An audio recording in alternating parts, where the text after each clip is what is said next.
ദക്ഷിണമൂർത്തി സ്വാമിയെ കുറിച്ചിട്ടുള്ളൊരു അയ്യോ ഭയങ്കര അത് അതിജ്ഞാനസ്ഥനാണ്. ഒരു രാഗം എങ്ങനെയാണ് അദ്ദേഹത്തിന്റെ എങ്ങനെയാണ് സംഗീതം വരണതെന്ന് പോലും നമുക്ക് പറയാൻ പറ്റില്ല.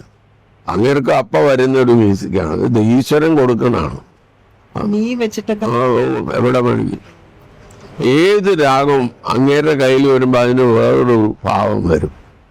അതുപോലെ തന്നെ ദേവരാം മാസ്റ്ററും അതേപോലെയാണ് ബാബുരാജും ചിദംബരനാഥ് ഇവരെല്ലാവരും, ഇവൻ അർജുനൻ മാസ്റ്റർ, മറ്റേ ജോൺസൺ, നമ്മുടെ കുട്ടൻ, ഇവരെ ആരും തന്നെ ഇതിന് മോശമല്ല. ദേവരാജ മാസ്റ്റർ കേട്ടിട്ടുണ്ട്. എല്ലാവർക്കും ഒരു ചോദ്യം ഉത്തരം പോലെയാണ്. അതെ അതെ അതെ. അങ്ങേരുടെ വേറൊരു കമ്പോസർ ലിറിക്കൽ ബ്യൂട്ടി നന്നായിട്ട് മനസ്സിലാക്കിയിട്ടേ പാട്ട് ചെയ്യുള്ളൂ. അപ്പൊ നല്ല അങ്ങേര് ഒക്കെ പഠിച്ച ആളാണ്.